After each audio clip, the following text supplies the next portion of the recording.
Alright, today I want to talk about the DCEU. And what's inspired this conversation is, of course, the DCEU is coming to an end with Aquaman at the end of the year. And also some of the details that came out from David Goyer on the Happy, Sad, Confused podcast about his time working on DC films and his time working with Warner Brothers. He made specific comments about how they should have made Man of Steel 2 before Batman vs. Superman, and he also said things about how Warner Brothers was rushing and racing to become like an MCU. They wanted one very desperately, and look how it's blown up in their face. So I was thinking to myself, what would have been some ways you could have fixed the DCEU in the moment, at the time of making Man of Steel, realizing that Marvel has a head start. By the time you get your next DC film out, the Marvel Cinematic Universe is going to be getting really close to that Avengers Infinity War area. They're just kind of creating more movies for other characters that didn't need solo movies, but they're just doing it to flesh everything else out. So I'm thinking to myself, how could the DCEU have somewhat replicated that formula that Marvel was doing, but also kept it different and of course kept it fresh? So what I'm going to do is I'm going to keep this 50% Zack Snyder and 50% studio. Zack Snyder didn't want a connected world. He really just wanted to focus on Justice League characters, make a string of movies and call it a day, while Warner Brothers wanted a whole DC universe that was just modeled the way Marvel was, and it was just one big mess because they were pushing Zack Snyder and others to go that direction. So I'm thinking to myself, is there a way you could find a middle ground? Could you kind of just focus on the main 7 or just Justice League characters in general while creating a DC universe that maybe doesn't have as many projects as the Marvel Cinematic Universe, but has a solid amount of projects that a studio could sit there and say, okay, we're happy with this. So I'm trying to keep studio interests in mind, and I'm trying to keep Zack Snyder interests in mind as well. So this DCEU revision is just gonna be movies. I don't want things to get too cluttered, so no TV shows. The first step in what they had to do is to make the tone and atmosphere of your DC world a lot different than what Marvel was doing, and they executed that really well with Man of Steel, Batman vs. Superman, Zack Snyder's Justice League, and even Wonder Woman did it pretty well. If Marvel has the feeling of campiness, DC cannot be. If Marvel likes to do comedy, DC cannot. If I wanted to watch that, I'd watch a Marvel movie. We're watching DC for different reasons. You start with Man of Steel. That movie is finished. It has been released.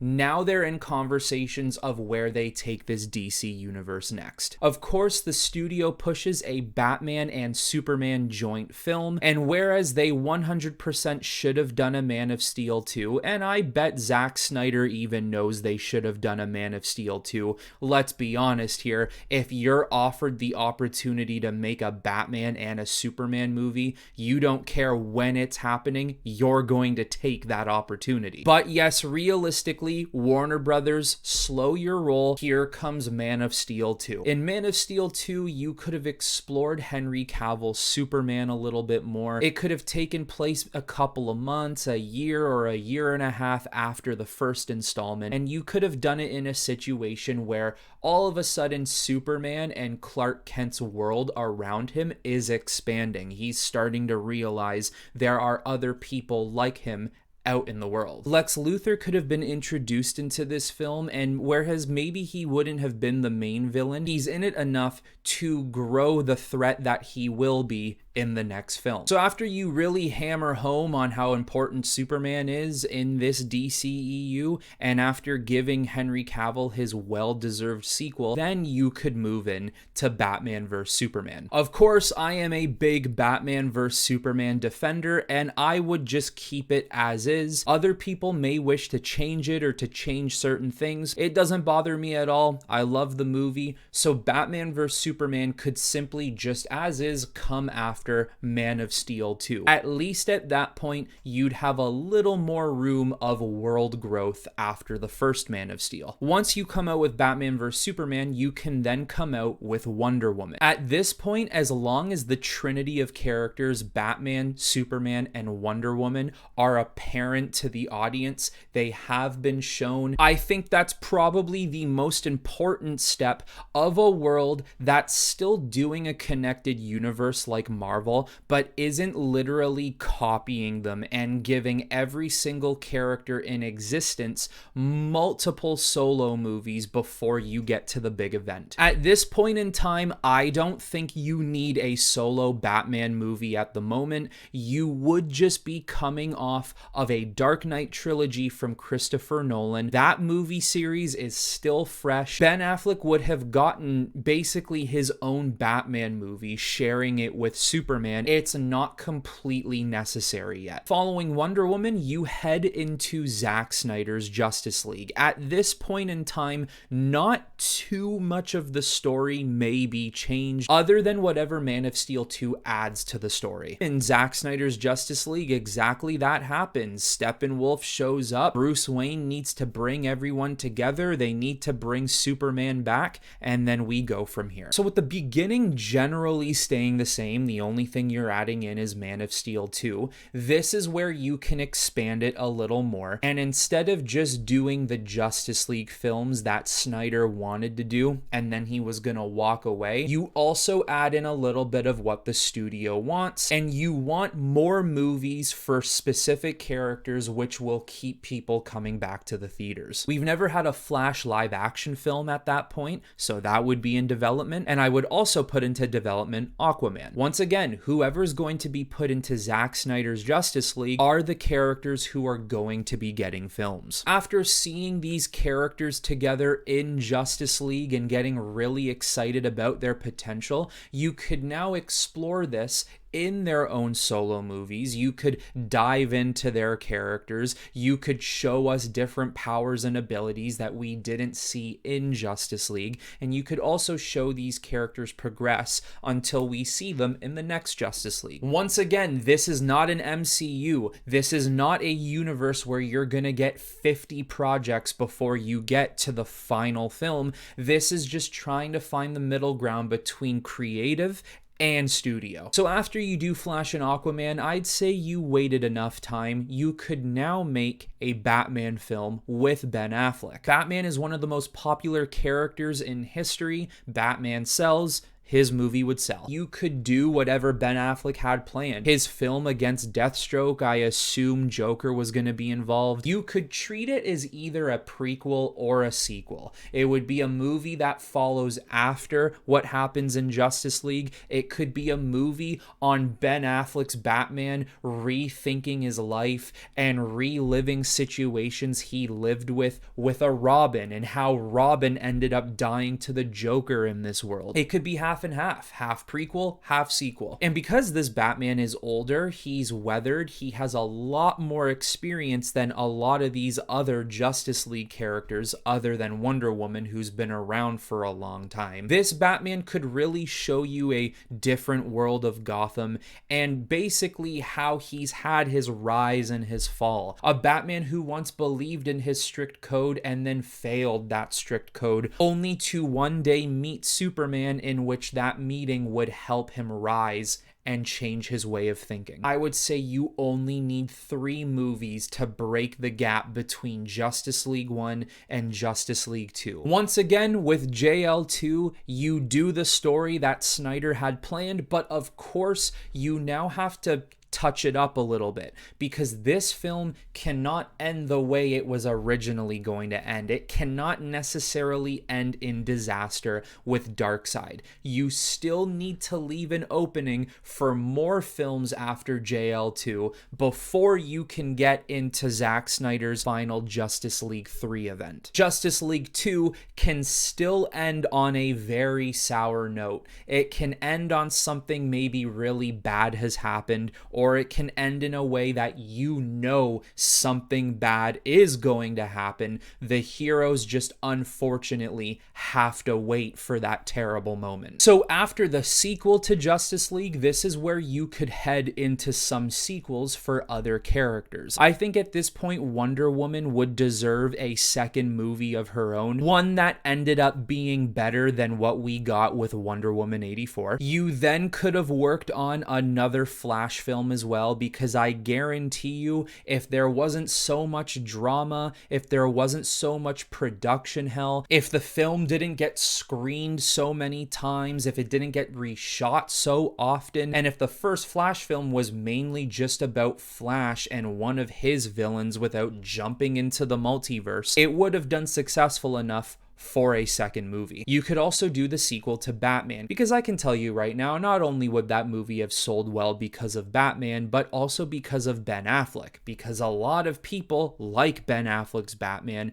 and just in general wanted to see what his first film would have been about. There would have been enough fan interest to find a way to craft a second solo story for Batman. And once again, even though these are solo stories, that doesn't mean other Justice League characters can't pop in for a couple of minutes or from time to time in these films. After you give a sequel to Wonder Woman, Batman, The Flash, it's all personal preference on what you would do. You could make a second Aquaman film. Personally, me, I wouldn't do it. I think one Aquaman film is all that needs to be said about the character in that limited DCEU. You could make a Cyborg movie. My problem though with Cyborg is I don't know how many people would actually have been interested in that film. You gotta think how many people truly and really care about the Cyborg character, even fans of DC or the Justice League, because not every single person has or likes Cyborg in their version of Justice League. Cyborg is fun, cool, watchable, a part of a team setting, but on his own, does he really need a movie? I'm personally going to say no to a Cyborg solo film, but he could obviously and of course show up in other people's movies. I also did write down Green Lantern / Martian Manhunter, and that is because of who the studio was going to allow Zack Snyder to use. Is this Jon Stewart's Green Lantern the way Zack Snyder actually wanted, or is this Martian Manhunter because Warner Brothers says no, you can't use Jon Stewart's Green Lantern or Green Lantern in general? I'm personally going to roll with Green Lantern, so you make a Green Lantern movie that I don't think needs to capture the origin of Jon. I don't think we need to go back in time and see how he became Lantern.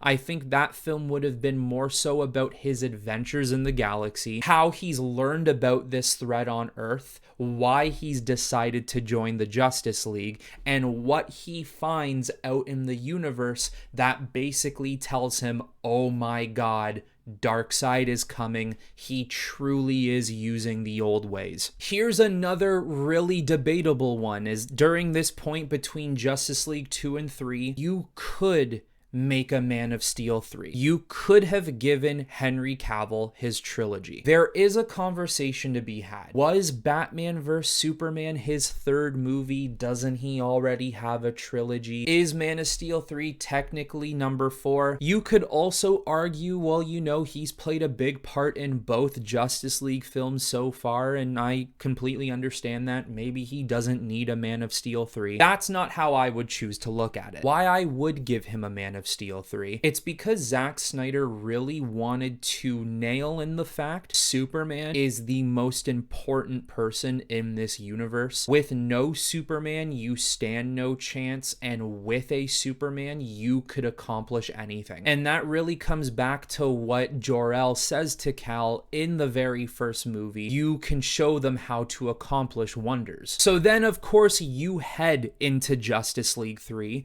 and I don't believe you just make this one movie. I believe you need to make it 2 movies, a Justice League 3 and 4, or a Justice League 3 Part 1 and 2. And both of these films would have had to have been released within 1 year of each other. Justice League 3 could essentially be about how Darkseid does come to Earth and absolutely screws everything up. He kills a bunch of the Justice League members and any other kind of sidekick hero that these other characters may be introduced in their own solo movies. And it also shows him brainwash Superman. Justice League 3, the first half could be about Darkseid taking over, and the second half could be very centered on the Nightmare world, because a lot of us would have loved to see even a Nightmare world movie. And then when you move into Justice League 4, you could have obviously had futuristic Batman and Flash save the day. He comes back in time at the right time. Batman learns of what's happening. He stops Darkseid from killing Lois Lane.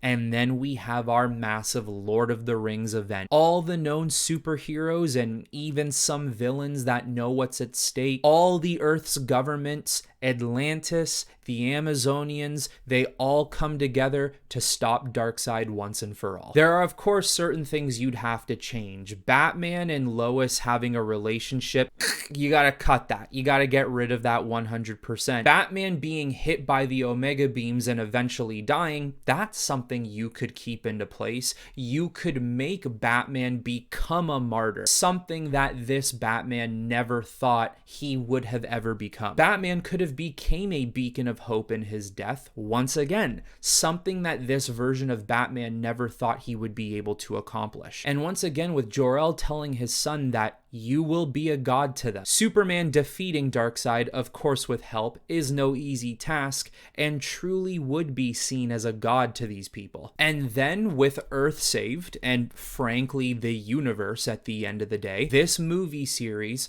could have come to a close. So this comes down to about 16 films, give or take. But I think that is a very good middle ground between what Zack Snyder envisioned and what a studio would want from a connected universe. There would have been no Suicide Squad films, no Shazam movies, no Birds of Prey, none of that. It's not needed in this limited story. This story was to really hammer down on the Justice League characters and whatever other characters they wanted to introduce in their own films. Pressuring and forcing these movies in ways they shouldn't have been made was no way to go, and unfortunately Warner Brothers has been doing this for a long time, and once again, I can't stress this enough, look at the situation they are in. And then by the end of that story, Warner Brothers, if they really wanted their own MCU DC,